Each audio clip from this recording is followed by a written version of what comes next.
अस्सलाम वालेकुम नाजरीन, न्यूज़ ब्रेक विद मियां कील के साथ आज आपकी खिदमत में एक मरतबा फिर हाजिर हूँ। आज इस व्लॉग के अंदर सिर्फ़ और सिर्फ सुप्रीम कोर्ट के फैज़ाबाद धरना केस का जो अहवाल है वो आपके साथ शेयर करूँगा और बाकी छोटी छोटी एक एक दो दो लाइनों की सुप्रीम कोर्ट से ख़बरें हैं वो भी आपके साथ शेयर कर दूँगा। लेकिन मज़ीद कोर्ट्स को कवर करना मुमकिन नहीं है क्योंकि आज सुप्रीम कोर्ट में इस केस की समाअत तकरीबन सुबह 10:30 बजे शुरू हुई, जो कि अभी 4:15 बजे तक जारी रही। आधा घंटे का वक्फ़ा है, यानी आप कह लें कि ये 6 घंटे की ये समाअत है। इसलिए बहरहाल कोशिश करूँगा कि मुख्तसर से वक्त के अंदर इस तमाम समाअत का जो अहवाल है वो आपके साथ शेयर करूँ। बड़ी तवील समाअत थी, बड़ी अहम समाअत थी, बहुत सारे अहम चीज़ें इसके अंदर जो हैं वो सामने आई, अनफोल्ड हुई कि किस तरह कौन से मामलात चले, किस तरह किस चीज़ को कंट्रोल करने की कोशिश की गई, किस तरह मीडिया चैनल्स को कंट्रोल करने की कोशिश की गई। मैं आपको इसके समाअत के दौरान ये भी बताऊंगा कि साबिक चेयरमैन पैमरा अबसार आलम को कमरा अदालत के अंदर कलमा पढ़ने की ज़रूरत क्यों पड़ी। उन्होंने कलमा पढ़ लिया। फिर एक स्टेज का ऐसा एक समाअत का मरहला ऐसा भी आया जब अबसार आलम साहब जो हैं वो रो पड़े। फिर इसके अलावा केस के अंदर जो मुख्तलिफ मुकम्मल अहवाल है 6 घंटे का, वो आपके साथ शेयर करूँगा। इस केस की समाअत चीफ जस्टिस काजी फ़ायज़ ईसा की सरबराही में जस्टिस अतर नूरुल्लाह और जस्टिस अमीनुद्दीन खान पर मुश्तमिल 3 रुकनी रेगुलर बेंच ने की। 10:30 बजे के करीब जब इसकी समाअत शुरू हुई तो attorney general of Pakistan rostrum पर आए और उन्होंने बताया कि वफाकी हुकूमत ने सुप्रीम कोर्ट के फैज़ाबाद धरना, जो कि 6 फरवरी 2019 का फ़ैसला है, उस पर अमल दरामद के लिए एक कमेटी तश्कील दे दी है 19 अक्टूबर को। ये कमेटी के TORs भी उन्होंने बताया कि ये कमेटी जो है वो तमाम उस वक्त की जो मैनेजमेंट थी उनके इक़दामात का, उनकी ऑब्ज़रवेशंस का, उनके डायरेक्शंस का जायज़ा लेगी और उसके बाद फ़ैसले करेगी। जिस पर chief justice of Pakistan justice Qazi Faez Isa ने कहा कि क्या आपने अबसार आलम साहब का जो एफिडेविट या बयान जो है, जो कि साबिक चेयरमैन पैमरा भी हैं, साबिक चेयरमैन पैमरा भी हैं, उन्होंने जो अदालत के अंदर अपना बयान जमा करवाया है, क्या आपने वो पढ़ा है? जिस पर अटॉर्नी जनरल ऑफ पाकिस्तान ने जो थे उन्होंने बताया कि जी बिल्कुल वो बयान जो है वो उनकी नज़र से गुज़रा है और उसके अंदर कुछ इल्ज़ामात आयद किए गए हैं। शख्सियात यानी साबका आर्मी, साबका DGC, साबका DGISI जनरल फैज़ हमीद का नाम भी इनकी जानिब से लिया गया।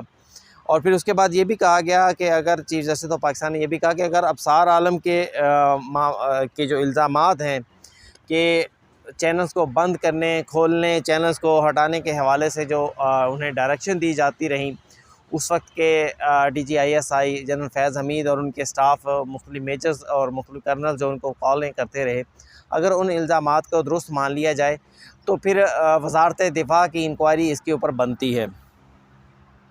जिसके बाद मज़ीद चीफ जस्टिस ऑफ पाकिस्तान ने अटॉर्नी जनरल ऑफ पाकिस्तान से पूछा कि ये जो आपने कमेटी तश्कील दी है, ये कमेटी करेगी क्या? अटॉर्नी जनरल ऑफ पाकिस्तान ने बताया कि उसकी एक रिपोर्ट जो है वो यकम दिसंबर तक तैयार की जाएगी, जिसे अदालत के सामने पेश किया जाएगा।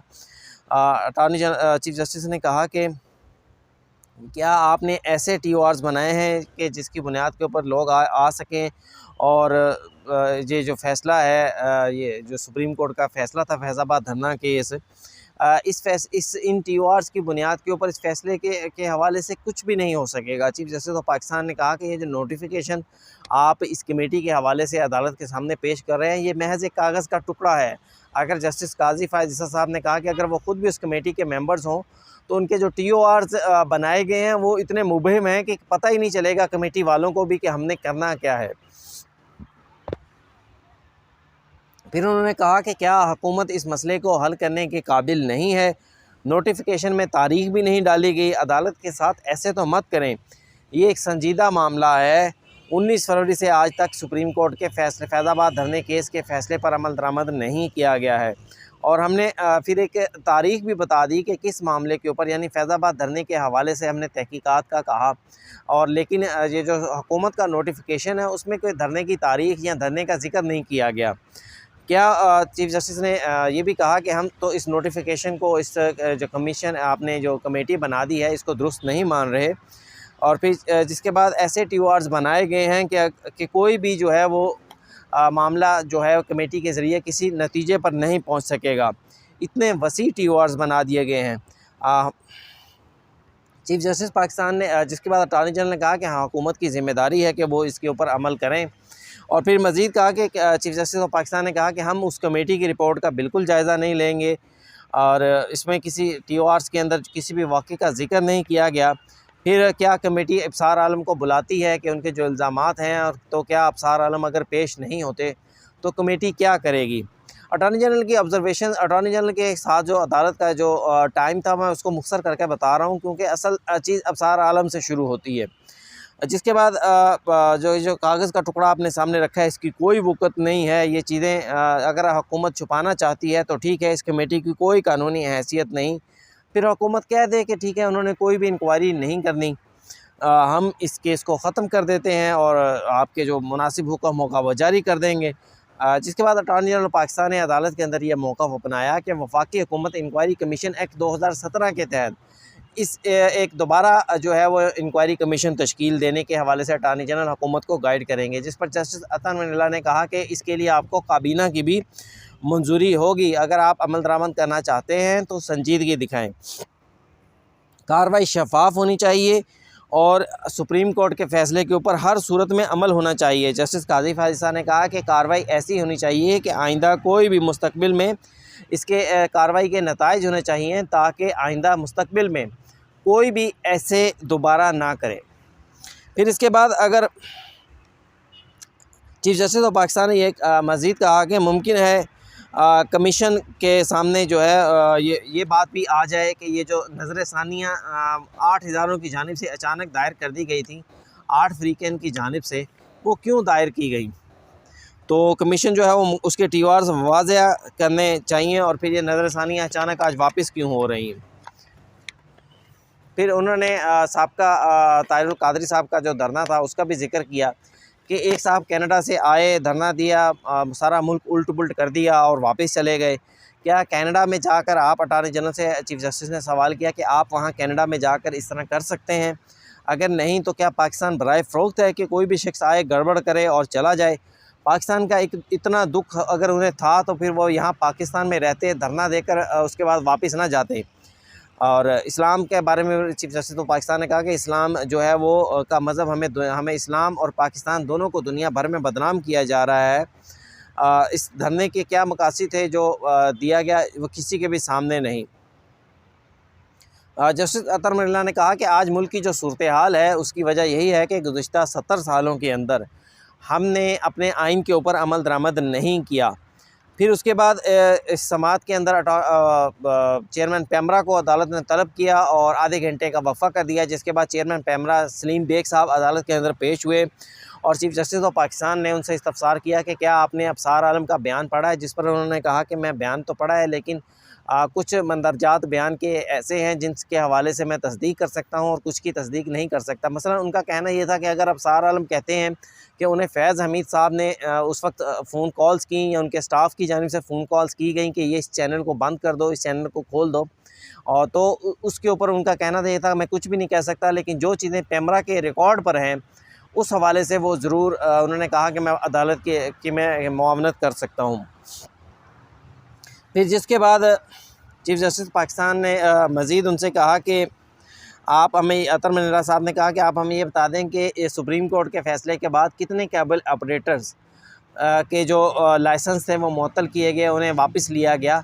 इस बात का तनाजुर ये था कि सुप्रीम कोर्ट ने अपने फ़ैसले में ये करार दिया था कि ISI की डायरेक्शंस के ऊपर, यहाँ ISA का नाम तो नहीं लिया गया था, कि मुख्तलिफ़ असर और रसूख के मुख्तलिफ़ दबाव के ऊपर मुख्तलिफ़ केबल ऑपरेटर्स ने जियो और डॉन TV को या तो बंद कर दिया था फैज़ाबाद धरना केस के अंदर, या उन्हें उनके जो नंबरिंग थी वो बिल्कुल एंड में ले गए थे ताकि लोग उन्हें देख ना सकें।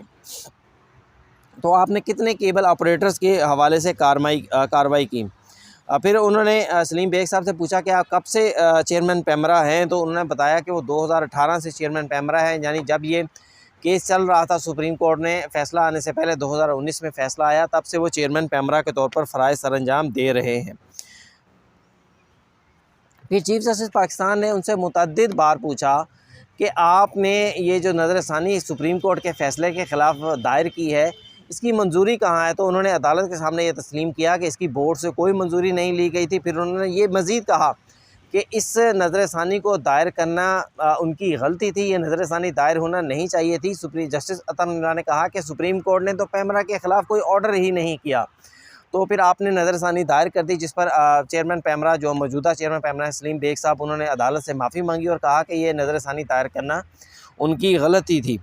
और फिर उन्होंने चीफ जस्टिस साहब ने उनसे मुतअद्दिद बार पूछा कि एक नहीं, दो नहीं, मेरे ख़्याल से गालिबन 20 दफ़ा पूछा होगा कि आप बताएं कि आपने ये नज़रसानी दरख्वास्त क्यों दायर की। बहरहाल उन्होंने किसी का नाम नहीं लिया, जिस पर चीफ जस्टिस अतर मिर्ज़ा साहब ने अबसार आलम साहब की तारीफ़ की कि देखें उनमें हिम्मत है, उनमें जुर्रत है, वो आज नाम ले रहे हैं DGC फैज़ हमीद साहब का, उनके मुख्तलिफ़ सबॉर्डिनेट्स का जो उनको कॉलें करते थे।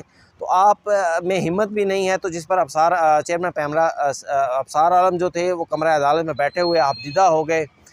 शायद उन्हें वो हालात याद आ गए जो वक्त उनके ऊपर गुज़रा होगा, प्रेशर का, दबाव का, या फिर उनको एक गोली भी लगी थी, वो भी हम जानते हैं सारा मामला। तो सलीम बेग साहब ने कहा कि 5 साल से ज़ायद अरसा हो गया उन्हें चेयरमैन पैमरा बने हुए, लेकिन आज तक उनके ऊपर कोई दबाव नहीं आया। जिस पर जस्टिस अतर मिर्ज़ा ने अबसार आलम साहब से पूछा कि आपके ऊपर तो दबाव आ गया, लेकिन सलीम बेग साहब के ऊपर कभी भी कोई दबाव नहीं आया।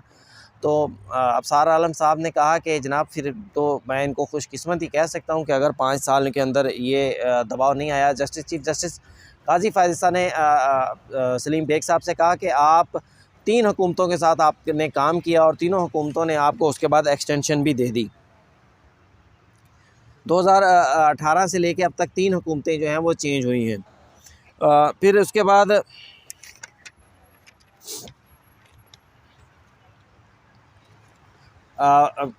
जब फिर दोबारा पूछा गया तो सलीम बेग साहब चेयरमैन पैमरा ने मौक़िफ़ अपनाया कि हमारी एक लीगल टीम बैठी थी और उन्होंने इस हवाले से मंजूरी दी, लेकिन साथ ही उन्होंने ये भी चीज़ तस्लीम की कि इसकी कोई डॉक्यूमेंटेशन नहीं है, इसकी सिर्फ ये मंजूरी जो है वो, जिस पर चीफ जस्टिस ऑफ पाकिस्तान ने उनसे कहा कि आप पैमरा के रूल्स पढ़ें और बताएं कि ये डॉक्यूमेंट्स के बगैर क्या इस तरह नज़रसानी जो है वो दायर की जा सकती है, कोई भी फ़ैसला अथॉरिटी कर सकती है।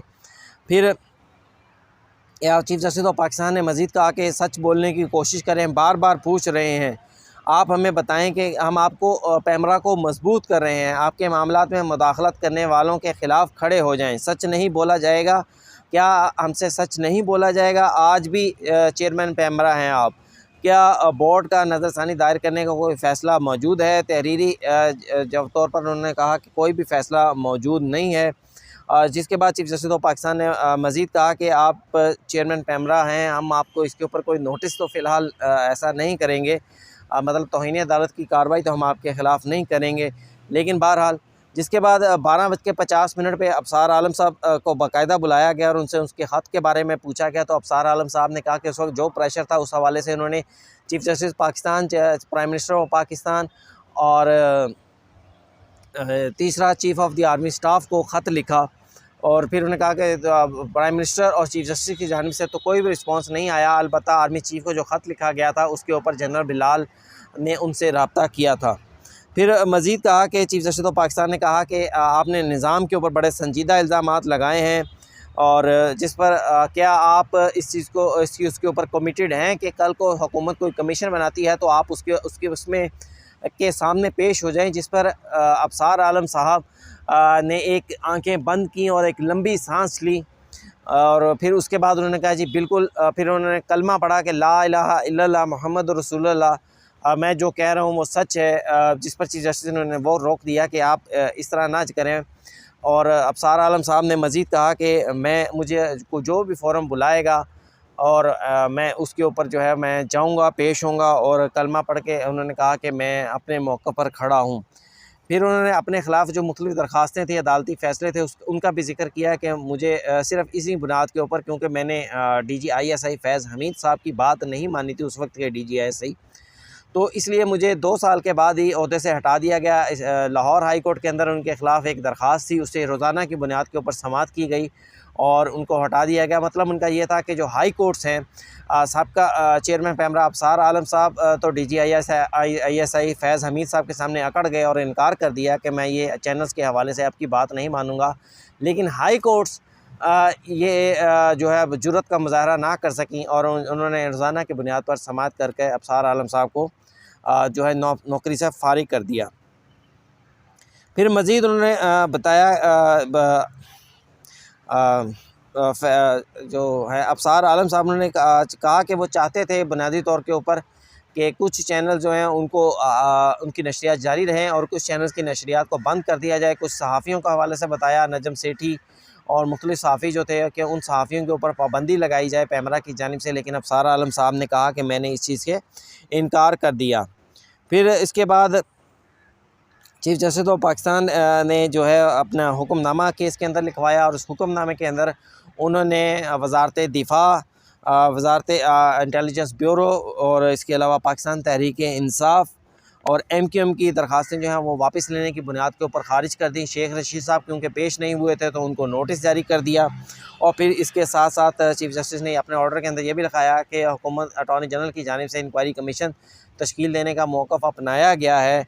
तो इस केस की मज़ीद समाअत हम 15 नवंबर तक करेंगे। और फिर सबसे एक और चीज़ मैं आपको बताता चलूँ कि तहरीक लब्बैक पाकिस्तान के हवाले से भी इलेक्शन कमीशन ने कार्रवाई के लिए मज़ीद मोहलत मांगी, जिस पर चीफ़ जस्टिस ऑफ पाकिस्तान ने इलेक्शन कमीशन को तहरीक लब्बैक के हवाले से 1 माह की मोहलत दे दी। ताहम जब इस केस की समाअत 15 नवंबर को होगी तो उस वक्त इलेक्शन कमीशन जो है वो पेश नहीं होगा, लेकिन इंक्वायरी कमीशन की तश्कील के हवाले से ज़रूर जो है वो अटॉर्नी जनरल ऑफ पाकिस्तान पेश होंगे और बताएंगे कि इंक्वायरी कमीशन तश्कील दे दिया गया है या नहीं दिया गया और उसके TORs क्या होंगे।